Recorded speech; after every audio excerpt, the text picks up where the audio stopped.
Coming to this, discuss the policy considerations for India in context of de-dollarization and rising global gold accumulation. So first we want to understand कि सवाल कह क्या रहा है, क्या चाह रहा है मेरे से सवाल. ये बोल रहा है कि जो ग्लोबल सिनेरियो है उसमें इंडिया की पॉलिसी कंसिडरेशन क्या है. Global scenario related to de-dollarisation and rising gold accumulation. तो इसमें 3-4 बातें मेन आनी थी. One was, as I said, reducing dependence upon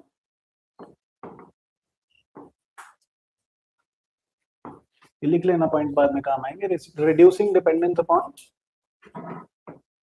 dollar, because uncertain market है तो डिपेंडेंस अपॉन डॉलर तो कम होनी चाहिए, है ना. हमारा forex reserve more than 70% dollar से बना हुआ है, इसको कम करो, राइट जी. देन अगर कम कर रहे हैं तो next point logically would be diversifying the forex reserve, right. diversifying the forex reserve.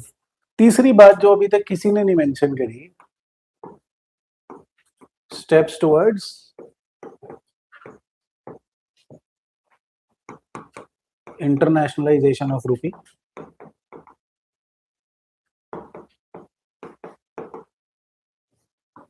कि इंडिया भी तो अब 3rd या 4th बिगेस्ट इकोनॉमी है ना. 4th biggest in nominal terms, PPP terms में 3rd biggest, right. So internationalisation of रूपी ये भी तो करना है.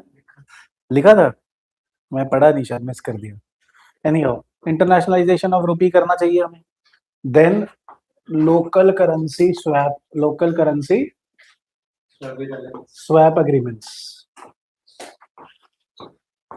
लोकल करेंसी स्वैप अग्रीमेंट्स, कि हम लोकल करेंसी में ही ट्रेड को लेट्स से सेटल करते रहें, सो दैट फॉर एग्जांपल हम ऑयल ले रहे हैं, ईरान से ले रहे हैं, रशिया से ले रहे हैं, रूपी और उनकी करेंसी से लोकल करेंसी स्वैप एग्रीमेंट्स करें.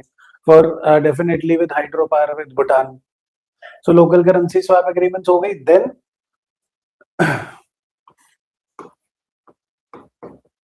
स्टेबलाइजिंग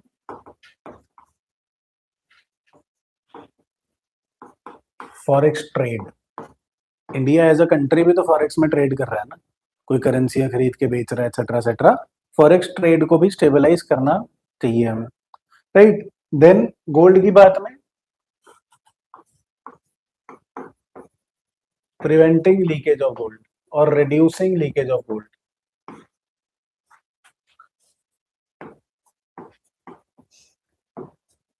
और गोल्ड की मोनेटाइजेशन शायद आपने लोगों ने लिखा है. लीकेज का मतलब कि बहुत ज्यादा एक्सपोर्ट हो रहा है, तो अभी उस पर थोड़ा सा रोक लगाओ यार, ज्यादा नहीं, हमें भी चाहिए,